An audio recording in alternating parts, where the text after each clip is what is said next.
Okay, so the first set of notes we're going to be going over first is the basic function of the nervous system. The first thing I want to go over is the nervous system is the system in your body that carries out messages to tell you to do things. So it's the main center point in the entire body. Now, in order to break that down even further, we're going to be going to the neuron, which is the basic cell of the nervous system. The neuron is responsible for sending and receiving those messages. That is what it does. Now, going even further, breaking the neuron down into something called, well, this is the neuron. This is how it looks. When we break the neuron down itself, we have dendrites. You might want to write this down. Dendrites, axon, myelin, soma, and glial cell. Now, I'm going to go ahead and explain exactly what these different parts of the neuron do. The dendrites are responsible for receiving firing action from other neurons, and they're responsible for just catching those fire, and they're also responsible for the final blow in order to send a message out to another neuron. The axon is going to be the long tube-like structure that is carrying the neurological message. The axon is coated with something called myelin. Myelin basically just helps the neurological message go faster to the dendrite, about double the speed. It's actually incredible material that evolved over the evolutionary process, and it helps us think way faster. Now, the next thing we're going to be focusing on is the soma, which is the responsible for the maintenance of the entire neuron. Now that we know that, we're going to go to the outside of the neuron.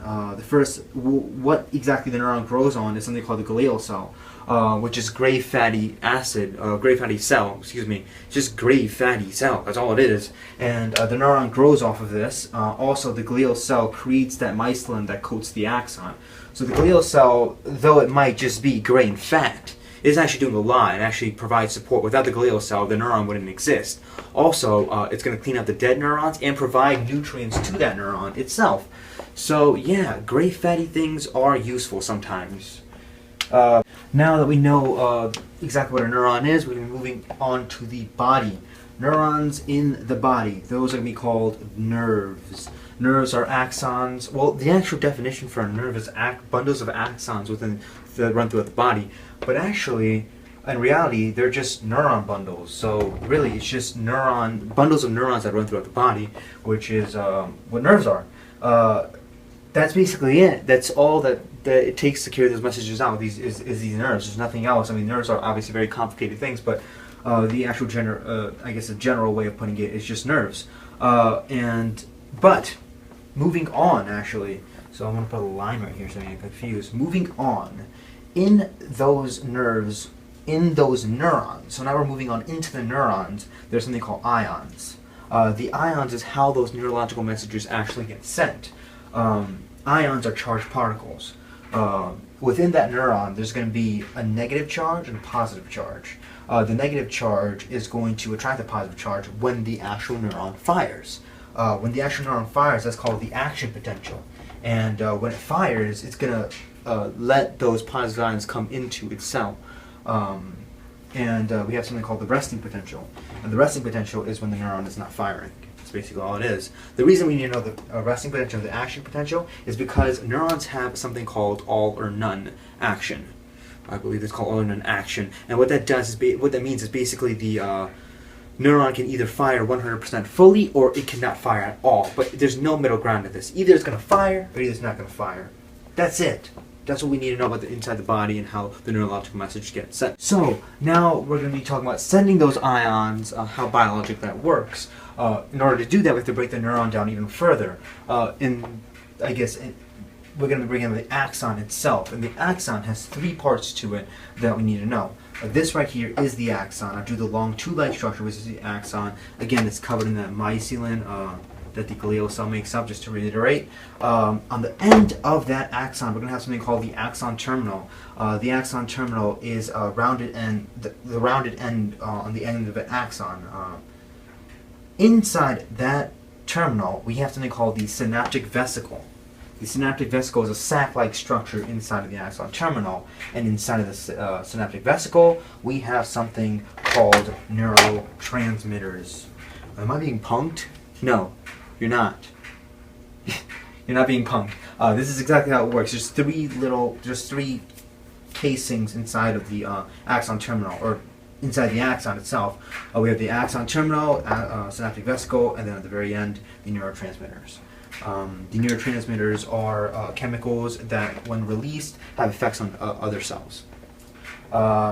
Also, we need to know something called receptor sites and the synaptic gap. Now, this is besides the axon. So, moving on from the axon, at the very end of the axon, between the axon and the other cell's dendrites, we have some small, very microscopic fluid-filled spaces that are called the synaptic gap. That's all. What that's there for is when those cells fire off, it's going to go through those and into the receptor sites. Receptor sites are holes in either muscle glands or the dendrites, and as you probably already guessed, they're going to be responsible for receiving those messages and then bringing it into the cell in order to do something, in order to take that message and change within our brain or our body, depending on what kind of neuron was sent off. Okay. The next thing we're going to be talking about is the cleaning up synapse.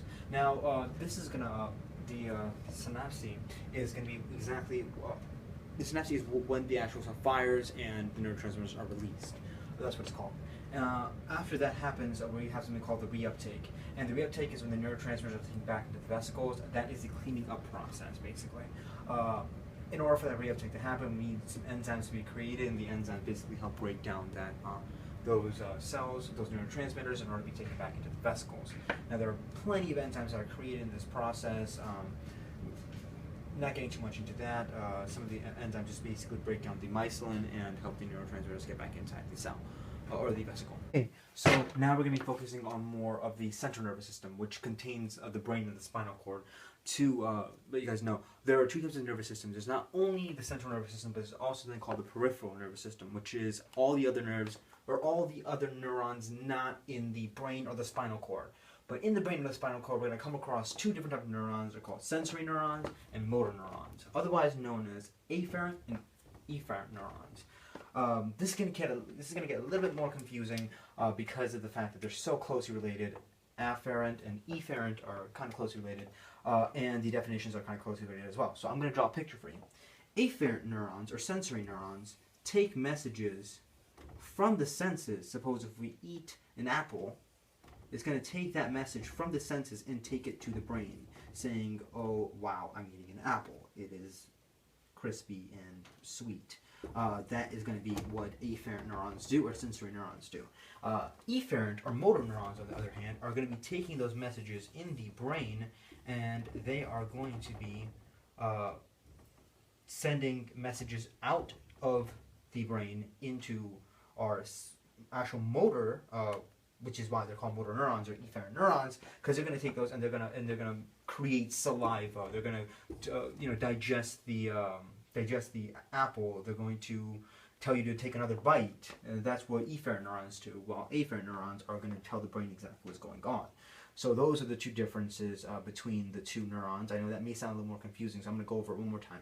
Sensory neurons take the senses that we're feeling and bring it up to the brain, while motor neurons are going to take the whatever we are doing in the brain, whatever the brain feels with this activity we are doing, and they're going to send out signals to our muscles in order to make another action, or digest the food, or create saliva, or take another bite of that apple, and that is what motor neurons do. Now it's really easy to kind of memorize motor or sensory neurons. The hard part is sensory neurons are afferent neurons, while motor neurons are efferent neurons, and I may be pronouncing that wrong. But in the middle, we have something called the interneuron. This is the last type I'm going to go over. Basically, this is the last type there is. And both of these neurons are in the middle of our spinal cord. Now, not every message goes directly to our brain. For instance, as I mentioned before, I think the spinal cord is it's responsible for all our fast reflexes. The spinal cord is responsible for our fast reflexes. To reiterate or say that again, that means the brain isn't in the picture, the spinal cord is. You may say, how the hell is that possible when all the thinking is on the brain? How can something else control my actions? That is because of the interneuron, because in the middle of the spinal cord, we have a bunch of interneurons, and these are also in the brain as well. But what the interneurons tell the muscles to do is, what the hell are you doing? Stop doing that. I'm getting hurt. Like, stop whatever you're doing. This may mean when you put your hand on a stove. When you put your hand on a stove, that message of hurt doesn't go directly to your brain. It goes to your spinal cord, and those interneurons then react by saying, get the hell off the stove, and it causes you to flare your hand backwards. That flaying of the hand is what the interneurons are controlling. Basically, they're going to be taking those senses, and they're going to be controlling, they're going to be then transferring them or transforming them into motor actions. So that's the interneuron. Next, we're going to be going over the peripheral nervous system, which, as I said before, is anything that's not in the brain or the spine. So anything that's not in there, any other senses, any other neurons, any other nerves, that's all going to be part of the peripheral nervous system. Now, when we break the peripheral nervous system itself down, it's going to be broken into two subgroups. Those two subgroups are the autonomic nervous system and the somatic nervous system. As it says right here, the autonomic nervous system is responsible for all the involuntary actions, and we're going to come back to this one, but it's going to be all the involuntary actions such as heart rate, blood pressure, stuff like that. The somatic nervous system is going to be dealing with all the voluntary movements in your body. So whenever you move your arm, whenever you do something that you want to do, the somatic nervous system is going to be dealing with that. Again, the somatic nervous system is part of the peripheral nervous system, and on the other side of the spectrum, we have the autonomic nervous system, which I mentioned again, and I'm coming back to it now, as I promised before. It's part of all the involuntary actions when your saliva gets increased, blood pressure, heart rate, whatnot, as I said before. Now that is broken down into two other subgroups called parasympathetic and the sympathetic nervous systems. The sympathetic nervous system is the flight or fight nervous system that is going to be dealing with all the fast action reflexes, not fast action reflexes, I'm sorry. It's going to be dealing with, well, yeah, those reflexes, as well as stuff like raising your heart rate, dilating your pupils, all those involuntary actions that your body is doing is going to be dealing with the sympathetic nervous system, and that is, like, we need to raise our heart rate because there's a lion chasing us, and we need to run faster. It increases adrenaline. It shuts down blood from going to the reproductive system and the digestive system, and increases blood going to the muscle glands, so you can jump higher, run faster, all that good stuff. And that is what the sympathetic nervous system does. On the other hand, we have something called the parasympathetic nervous system, and these two things are completely opposite, because the parasympathetic nervous system is responsible for you to completely chill out. What that does is it decreases your heart rate. It sends more blood to your nervous system, or to your digestive system and your reproductive system. It causes you to eat more, to sleep more, all that stuff. So those are the two types of nervous systems on two broad spectrums. Again, if we want to put this into more of a simplistic term or more of a breakdown so we can see how this works, the parasympathetic nervous system is the nervous system that causes you to chill out. That's part of the autonomic nervous system, the involuntary motions of the body, which is part of the full peripheral nervous system. Goodness. And that is basically the nervous system for you. Yeah, that's it. So if you like this video, then please hit that like button below. If you haven't already subscribed, go ahead and subscribe. We have more educational videos. We have pranks. We have so much stuff on this channel. How to dress, how to be a gentleman. We have a lot of things on this channel, so you should really go ahead and subscribe. Comment below if you want me to make a video on something else, whatnot. So yeah, thank you so much for watching, and I hope you have a wonderful rest of your day.